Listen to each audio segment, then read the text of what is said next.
Oi, você está a fim de aprender mais a respeito dos clãs maiores de Rokugan?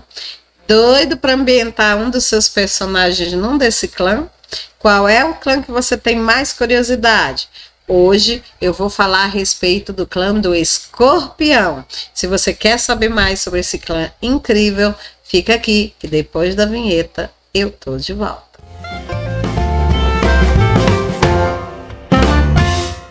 Oi, seja bem-vinda ao canal Fessora Nerd. Eu sou Francinete Coutinho e este é mais um vídeo para o quadro Que Mundo é Esse?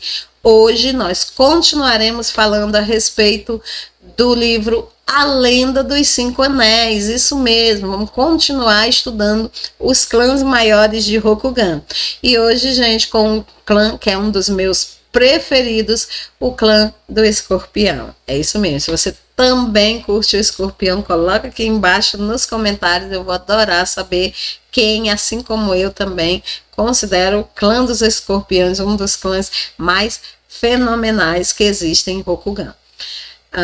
Se você caiu aqui e não viu os outros vídeos, eu já fiz falando a respeito do clã do caranguejo, do clã do dragão. Eu vou deixar um link aqui, tá, no card, para você poder ir lá e ver esses outros clãs. E a gente vai sempre estar trazendo um clã diferente, até cobrir os 8 clãs, tá, maiores, para que você tenha todo esse conhecimento.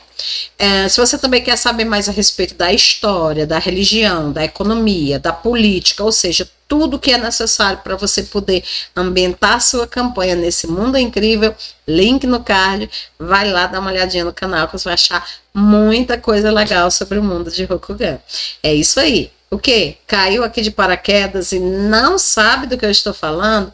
Eu estou falando de RPG, Roleplay Game, jogo de interpretação de papéis. Quer saber mais sobre o Roleplay Game? Dá uma olhadinha também no card, tem um outro link que vai te levar para minha playlist RPG para iniciantes e lá você vai saber tudo que precisa para depois voltar aqui e continuar estudando o mundo de Rokugan junto com a gente. Mas, se você já sabe o que é RPG ou apenas gosta de ouvir falar sobre mundos de fantasia, vem comigo que nós vamos falar hoje a respeito do clã do Escorpião. Vamos lá? Bom, pessoal, para iniciar o estudo do clã do Escorpião, nós vamos começar com o lema desse clã, né? Então, o lema do clã do Escorpião é Eu sei nadar. E aí, gente, para você poder entender, né, esse lema, né, tão diferente dos outros lemas dos outros clãs, você tem que lembrar da historiezinha, né, que eles contam, né, sobre o clã do Escorpião, né? É aquela famosa, aquele famoso conto do escorpião e o sapo, né? Que o sapo, né, ele vivia na beira do lago e o escorpião, certo dia, chegou lá e pediu para o sapo atravessar ele para outra margem. Só que o sapo inicialmente ficou meio receoso, com medo do escorpião picar ele e aí, né, eles morrerem afogados. Mas depois o sapo parou e pensou, ué, se o escorpião me picar, eu morro e ele vai e morre junto comigo, então ele não vai fazer isso, né? E aí a história original, ela conta, né, que o sapo concordou em levar o escorpião e no meio do caminho o escorpião picou o sapo, né? E antes de morrer, o sapo olha para o escorpião, na primeira versão da história, e ele diz, olha o que é que você fez, louco, agora nós dois vamos morrer, né? Por que você me picou se você sabia que a gente ia morrer? E o escorpião responde para ele, porque esta é a minha natureza. Só que quando o clã do Escorpião conta essa história, o final é diferente. Ele diz que estava lá, o escorpião atravessando com o sapo, e o escorpião picou o sapo. E o sapo olha para o escorpião e diz, por que você fez isso? Tá vendo? Olha, agora eu vou morrer e nós dois vamos se afogar. E o escorpião olha para ele e diz, sabe o que é? É que eu sei nadar. Já deu para entender tudo, né, gente? O nível, né, de manipulação o nível de estratégia que esse clã possui, né? O clã do Escorpião, ele é um dos mais diferentes dos clãs maiores de Rokugan, e é um dos clãs, assim, mais deliciosamente irreverente, tá? E hoje nós vamos esmiuçar, vamos falar a respeito desse clã incrível, que eu particularmente, como eu já disse, é um dos clãs que eu mais gosto de fazer personagem no mundo de Rokugan, é o clã do Escorpião. Bom, pessoal, em várias peças, poemas, obras fictícias, né, de Rokugan, há sempre uma vila escorpião, e por uma boa razão. O escorpião, ele é a antítese de tudo que os outros clãs maiores acreditam. E como resultado, eles são odiados quase sem exceção, né? Quase nenhum outro clã gosta do clã do Escorpião. Eles sempre veem ele, né, como assim, a escória, a escória. Esta, no entanto, né, gente, foi a escolha do próprio clã do Escorpião, ele que escolheu, né?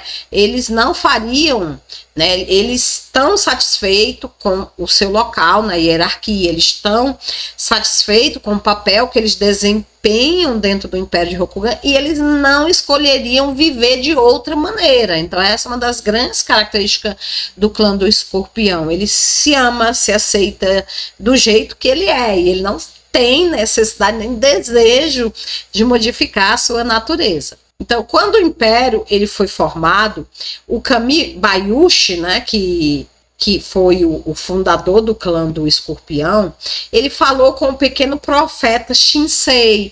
O pequeno profeta Shinsei, lá dos escolhidos que foram enviados para lutar contra o Fenlong. Se você não sabe do que eu estou falando, dá uma olhada no link que eu deixei no card sobre a história, tá?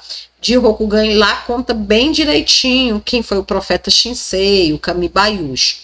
Mas enfim, o Kami Bayushi, né, que foi o criador do clã do Escorpião, ele foi falar com o pequeno Shinsei, e o pequeno Shinsei contou para ele essa parábola, né, do sapo que eu acabei de contar para vocês, né?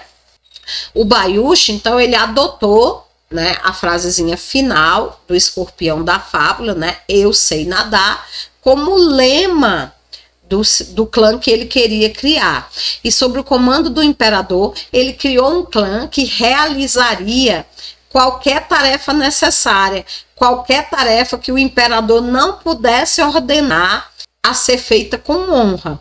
Então ele tomou para si o jugo, digamos assim, o peso de ter que fazer as coisas que para os outros clãs eram consideradas erradas,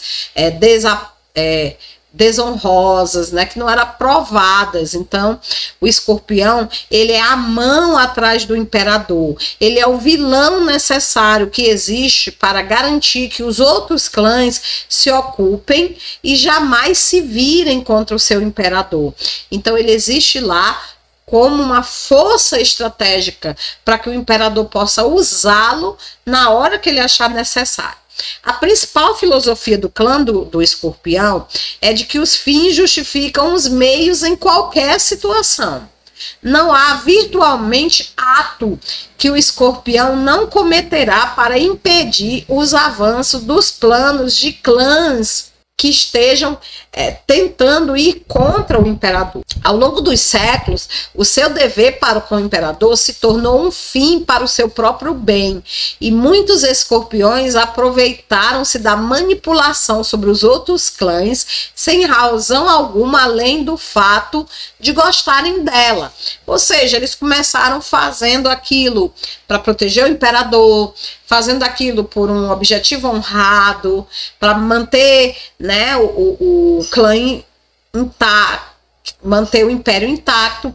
Mas a verdade é que do meio para o fim eles passaram a gostar da manipulação, eles passaram a gostar, né, daquela política do fim justifica o meio, e eles passaram a utilizar aquilo em benefício próprio, para poder enriquecer, para poder se tornarem poderosos. Então, não pensem que o clã do do escorpião, ele é composto apenas de samurais abnegados, capazes de qualquer sacrifício. Não, também não se trata disso, né?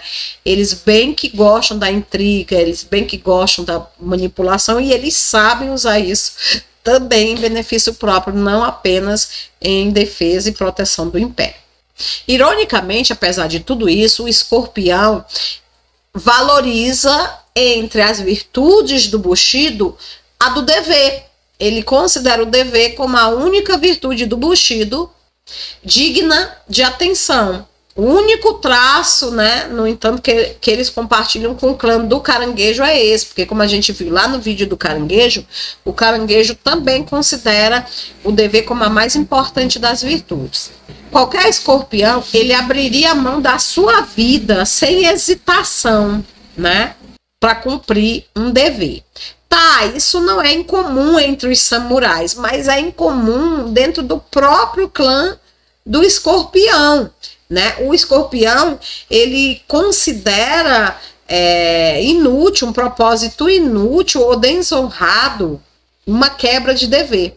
Para um escorpião não há honra pessoal, apenas a honra do clã e do império como um todo. Ou seja, eles não pensam em si mesmos, eles, né, na teoria pelo menos, eles não agem pelo próprio bem, mas sim eles agem por um bem maior. Eles agem em nome da honra do clã, eles agem em nome do império.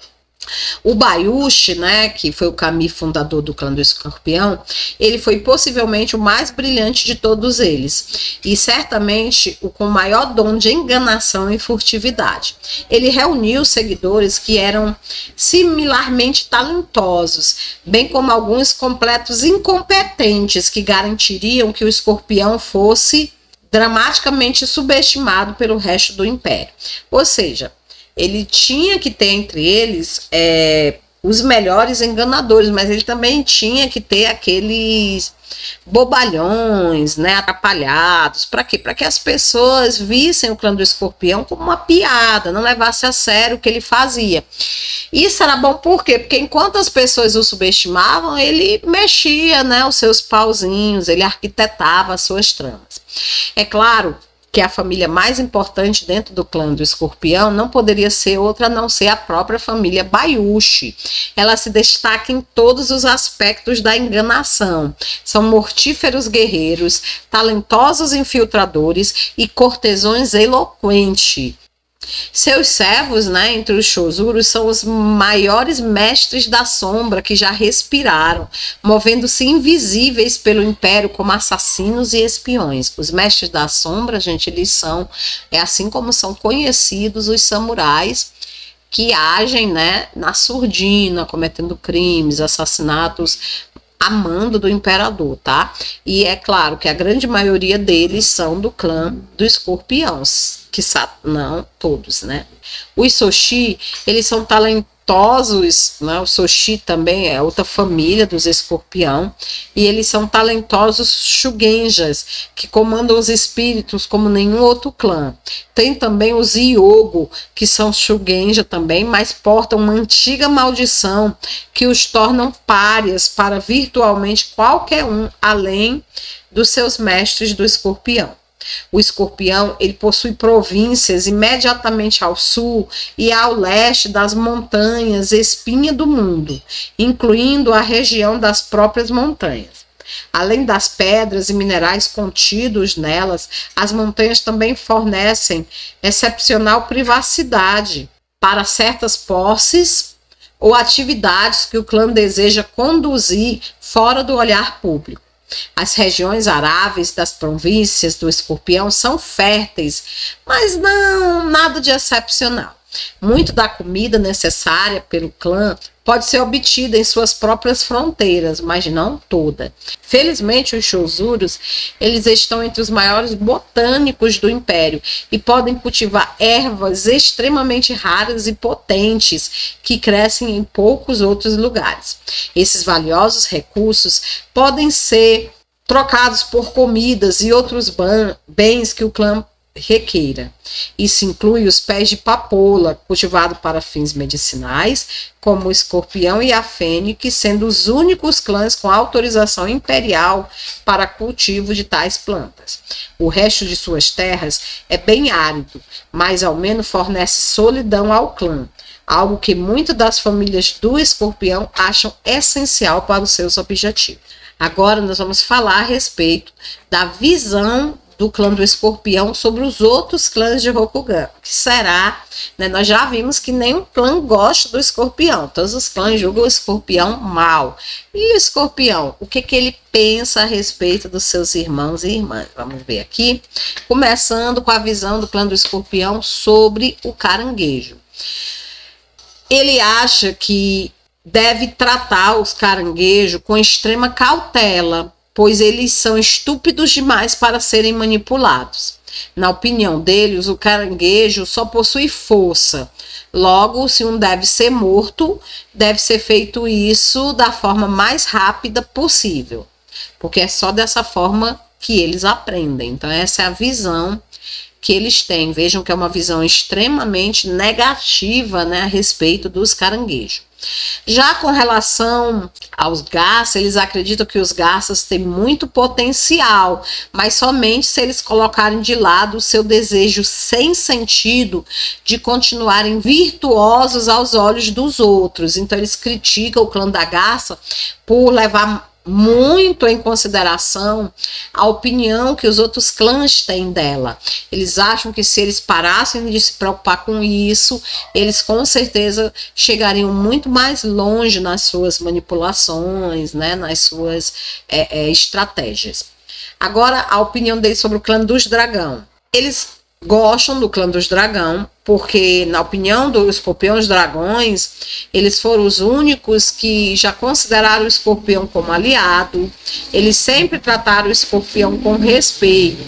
Então eles acreditam assim, se você deve usar o clã do dragão, deve usar alguém do clã do dragão, faça isso de forma cautelosa e com o máximo de consideração possível. Ou seja, nunca deixem eles saberem que eles estão sendo manipulados. Então veja que ela tem um respeito, né, pelo clã do dragão. Já em relação ao clã do leão, né, eles não têm o menor do respeito pelo clã dos leões. Por quê? Porque eles acham que o clã do leão, ele possui toda a sua essência em duas emoções, raiva e honra. E na opinião do escorpião, ambas são fáceis de manipular.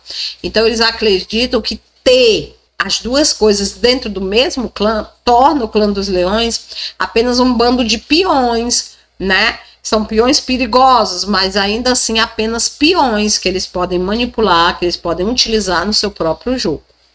A opinião deles a respeito do clã do louva-a-Deus. Para eles, os louva-a-Deus, eles são ridiculamente afoitos em provarem a sua coragem, né? Eles pulam de cabeça virtualmente em qualquer coisa, né? Com o mínimo, né? Ninguém precisa ter o mínimo de esforço para poder jogar eles do precipício. Então, eles consideram os louva-a-Deus, né, afoitos demais, que não levam, né, as coisas a sério, não prestam atenção, e por isso são muito fáceis de serem manipulados de acordo com a opinião do escorpião. Fênix. Para o escorpião, a fênix ela combina arrogância e ingenuidade com um incrível poder, né? Então, o que ela tem de arrogante, ela tem de ingênua. Ela pode ser manipulada facilmente, mas seus poderes permitem que ela veja através de ilusões simples, né? Por isso, deve-se ter uma certa cautela ao se lidar com esse clã. Eles acreditam que, embora eles sejam ingênuos, o poder que eles possuem é grande o suficiente para que se tenha respeito por eles. Já quanto ao unicórnio, né? Embora o escorpião ele tenha lutado para que o clã dos unicórnios fosse recebido, fosse introduzido dentro de Rokugan, isso não significa que eles acreditem que os samurais do unicórnio pertencem a Rokugan. Não. Eles fizeram isso apenas para ter influência dentro do clã do unicórnio, e não porque eles os aceitassem ou os recebessem como irmão. né? Então ele diz assim, ó, por que que todos realmente param e acreditam que eles são quem eles dizem ser, né? Quando eles não dão provas suficientes para sustentar a tese de que eles são realmente, né, o clã perdido, os descendentes, né, do Kami que sumiu no deserto. Então o Escorpião não acredita, tá? Mas se é de ter eles como inimigo, melhor ter eles sob a sua tutela, né, para que eles possam manipulá-los. E é por isso que eles receberam eles de braço aberto e até lutaram para que eles fossem aceitos dentro de Rokugan. Para você ver como o clã do Escorpião, né, é um clã realmente cheio de engenhosidade. Agora, qual a opinião do clã dos Escorpião a respeito dos clãs menores? Eles nem ligam. Tá? Eles acham, eles consideram os clãs menores muito fracos, com muita pouca importância para se incomodar com eles, né? Eles inclusive acham que se esses clãs algum dia chegarem a desafiá-los ou ameaçá-los, eles serão facilmente esmagados e sem misericórdia. É isso aí, gente. Essa é a visão de mundo dos Escorpião, esse clã único, diferente, incrível, que integra os clãs maiores de Rokugan, que é odiado pela grande maioria deles, mas que é muito amado pela grande maioria dos jogadores do cenário. Então, se você for jogar, né, com o Escorpião, você terá a oportunidade de, mesmo estando dentro de uma campanha de samurai, jogar com personagens artimanhosos, manipuladores, irreverentes. Então, se você curte o cenário de Rokugan, mas fica triste de ter que fazer aqueles personagens sériozinho, extremamente honrado, que sempre faz tudo certo, porque não é o seu perfil, você precisa fazer um samurai do Escorpião. E aí sim você vai ver que dentro de Rokugan tem espaço para todos os tipos de estereótipos de personagem que você puder sonhar, imaginar, tá? Tem um clã certo para o tipo de personagem que você quer fazer. O que não dá certo, por exemplo, é você querer fazer um personagem manipulador dentro do clã do Leão, que é um clã extremamente honrado, né? Então você tem que procurar o clã certo para o tipo de personagem que você quer fazer. Enfim, pessoal, você até pode fazer, né, um personagem desonrado dentro do clã honrado, mas aí você vai ter que sofrer bastante problemas, restrições, né? O narrador vai fazer a farra, vai se aproveitar, né? Mas você pode acabar ficando um pouquinho triste, né, por ver que o seu personagem não é bem quisto dentro do seu próprio lar. Enfim, cada um faz o personagem que gosta, que lhe dá prazer. Espero que você tenha gostado do clã dos Escorpião, tá certo? Se eu esqueci de dizer alguma coisa, faltou alguma coisa, coloca aqui embaixo nos comentários que eu vou tentar responder a sua dúvida, vou tentar, e se eu não conseguir, mas pelo menos a gente vai conversar a respeito disso. E no mais, gente, é isso, né? Espero que você tenha gostado do vídeo. Eu volto logo com outros vídeos, tá? Se não está inscrito, te inscreve, ativa o sininho para você receber os próximos vídeos falando sobre os outros clãs de Rokugan. No mais, é isso. Obrigada pelo carinho, obrigada pela atenção, por ter ficado aqui comigo até o final. E a gente volta, tá? Depois com os outros clãs maiores de Rokugan. Fiquem com Deus e até a próxima. Tchau!